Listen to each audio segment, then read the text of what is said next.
So today's question is, what do you hate about your life? I don't hate anything about my life. I do not like the word hate. I don't like the word dislike. Those type of words are negative connotations to me, so I don't like to use them. However, I did do a video before about this question that was in the thing, but it was way too long and it was way too long-winded, and I thought, you know what, people don't really care about that, right? It should be about the question specifically, and I kind of had veered off course and it was a little bit too long, so I thought, you know what, I'm just going to do it again. So I'm cooking up some chicken. I'm making myself my one meal that I have a day. I am doing my sprouts, so they're coming along really good. I'm really excited about this. One of them has not sprouted. I had to re-soak it in apple cider vinegar. So anyway, so what do I hate about my life? Well, as I said, I don't like that word. I don't like the word hate. So what is there about my life that I would like to change? That would be a question that I could answer. Well, what I'd like to change is I'd like to change the isolation that I feel. I would like to change the fact, my mobility. I wish I still have my license. I'm still able to drive. I'm still healthy enough to drive. I just can't afford a car. And I've been trying to manifest that little Volkswagen for years and I'm still waiting. So I think the last time I had a car was about 10 years ago. So my health, my mobility, the distance that I am from family, the distance that I am from the country, things like that. There's not too many things that I would or I need to change in my life. I mean, I have companionship. I have my little Tabby, and he's a heaven sent blessing, definitely. I have all my faculties. So my life is, it's good. It's good. It's sufficient. No, I can't say sufficient. I have a good life. The people that I do know, the friends that I do have, which are a very small circle, they are endearing. They are amazing. They're honest. They're loyal. They're just wonderful people. So I have a support connection, although I'm used to having a larger support system or a connection to other people. I'm used to, working in the social work field and working in developmental field and working in all those areas. I had a lot of connections to a lot of people, and, having a business, being a business owner at one time and working for a company where I had to, it was part of my job, was to meet people and, offer our services to people. So I met a lot of people. I met clients, I met business owners, I met workers, I met many very different types of people, different cultures, different ages, different, right? So what I'm saying is that part I miss. I miss that. I miss the connection to other people. I really, truly do. I really, truly do. And, there's only so much you can say about feeling blessed. I mean, I'm blessed. I have a roof over my head. I have food in my belly, and I can sustain myself from month to month. But that's where the buck stops, right? That's where the buck stops. So, yeah, it's difficult. It's truly difficult to look at my life and say, "Oh, I hate this." I don't hate it. I might not want to be where I am. I want to be closer to family, or I want to be in the country. But where I am sustains me. And it's okay. It's okay. Do you know how many people are living on the streets, living in tents? I'm lucky. I have a roof over my head. I'm lucky. I almost cried today. I went for my 8-kilometer walk, and then I did my sit-ups. Anyway, I went for my walk, and on my walk, there was a hill. So I walk up this hill, okay, and on my walk, and yeah, it's really sad.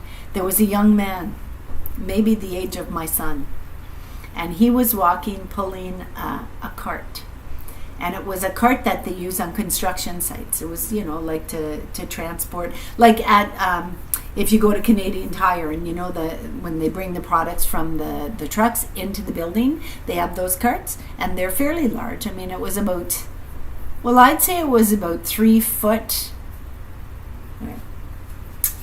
1, 2, 3, 4 foot. It was a big one. So it was 4 foot long, and it was maybe 3 foot wide. It was a big cart, big one.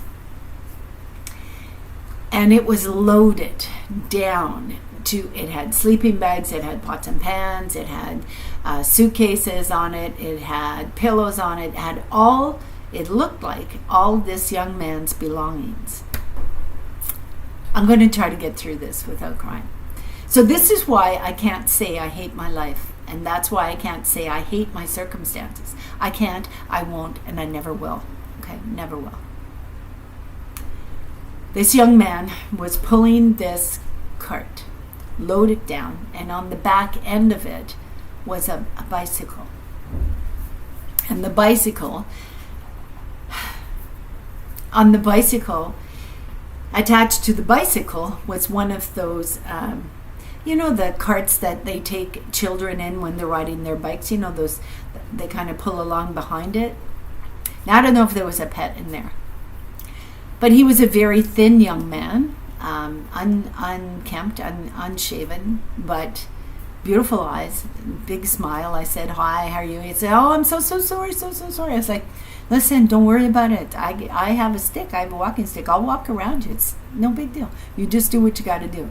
So what he had done is he was loading up his trolley. He was tightening it because he was going to be going up this hill. So he wanted to move the cart. I said, "No, you just stay right where you are. I'll go around." Okay, so I did my 8-kilometer walk, and I come back. Anyway, after that, I said, have a good day, and I'm so sorry that you're having to do this. Like, my heart's with you, sweetie. And I walked. And he said, "You too, have a good day, and, you know, take care, whatever." And he went up this hill pulling this loaded down cart, his bicycle, and a children's kind of like trolley on the back of it. Whether there was a pet in it, I don't know. But he was going up this hill. I did my 8-kilometer walk, and I come back. And I made it to the lights where I turned. And at the lights, he was nowhere in sight, but his wagon was. So I think he probably had gone either to the store or he was sitting down somewhere to take a break, because it looked like he had pulled it that whole way.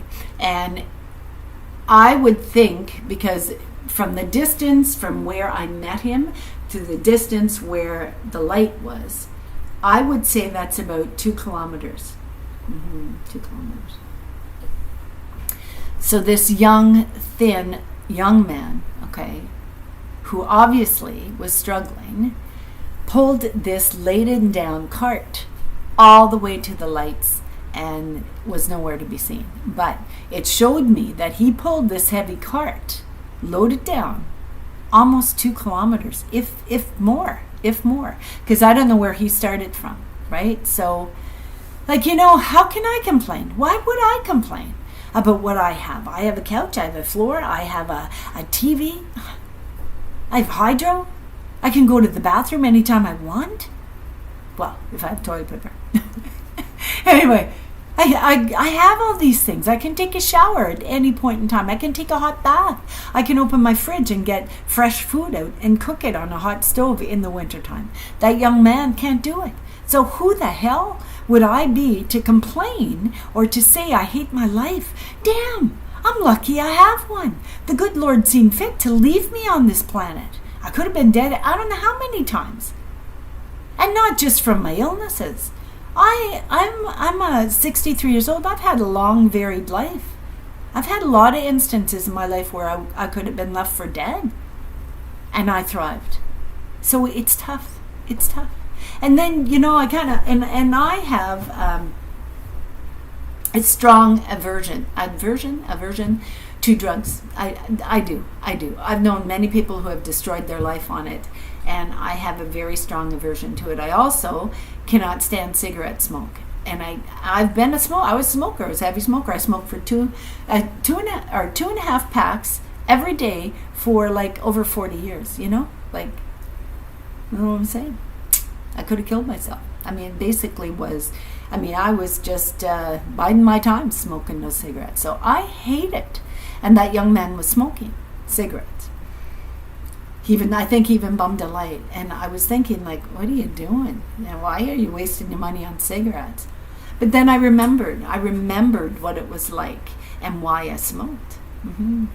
Why did I smoke? Well, my life was tough. I moved a lot. I traveled a lot. I had to get various jobs in various areas in order to support my children, support myself.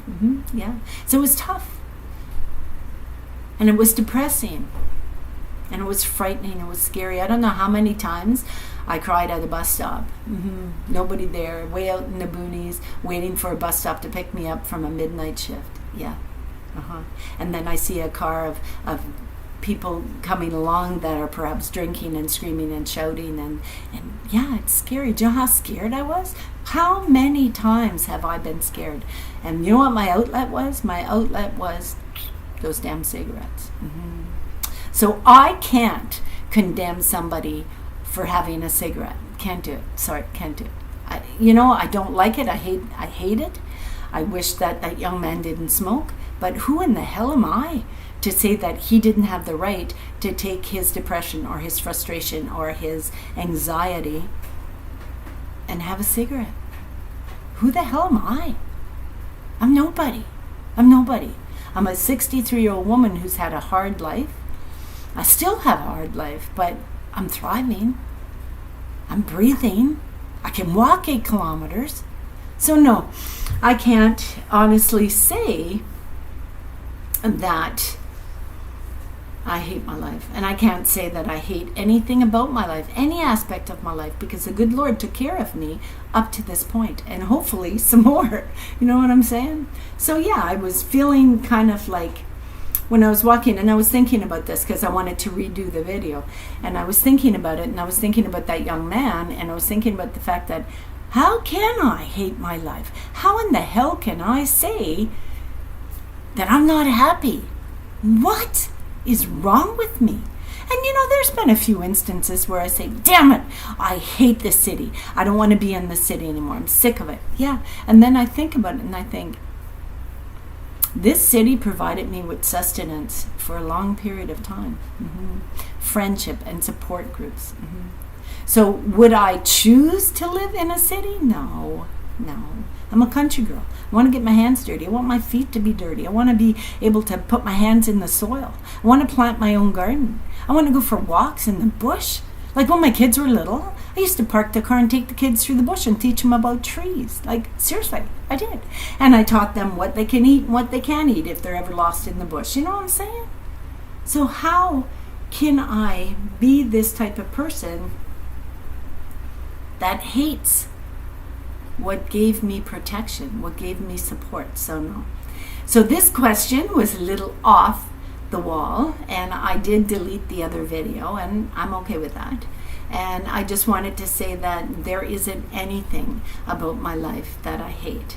I do dislike, not even dislike, I'm frustrated by the fact that I am still in the situation I'm in, that I haven't been able to move past a certain point, but I never say never, right? So something will come along, and I'm sure the big guy is watching out over me and saying, yeah, well, you're not doing that yet. We're going to get you situated first. We're going to get your health together first, right?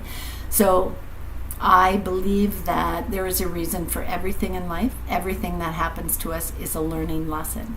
And whether we take it as a learning lesson or whether we just drop it by the wayside and say, I'm not worth anything, it's a lesson. Life is a lesson. Bad things happen to good people all the time. Nobody's got it perfect. Trust me. So anyway, end of question, end of answer. There's nothing about my life that I hate. Now, I got to get back to making my chicken because I'm hungry. And it's getting close to 2 o'clock. And usually I eat between 2 and 6. So I'm getting hungry. And I did an awful lot of exercise today. I made 25 sit-ups and 8-kilometer walk. So now I need to find some weights, maybe from the dollar store. When I get some money, I'll get some weights from the dollar store, and I will start doing some arm exercises, because I find that my arms, the skin of my arms is nice. I mean, it's nice, but I do have a few spots that need to be toned. Anyhow, it's not about that. It's about being healthy. So I shall see you on the next video. The good Lord be willing. And make sure that you don't go in this negative mindset and say, I hate my life, or I hate this person, or I hate this ideology, or I hate, this group of people. Okay, don't. Because it's negative, and it will bring negativity into your life. Try to find the positive in everything in your life, and trust me, it was a struggle for me for a long period of time. It's not anymore. So I shall see you in the next video. The good Lord be willing. Bye.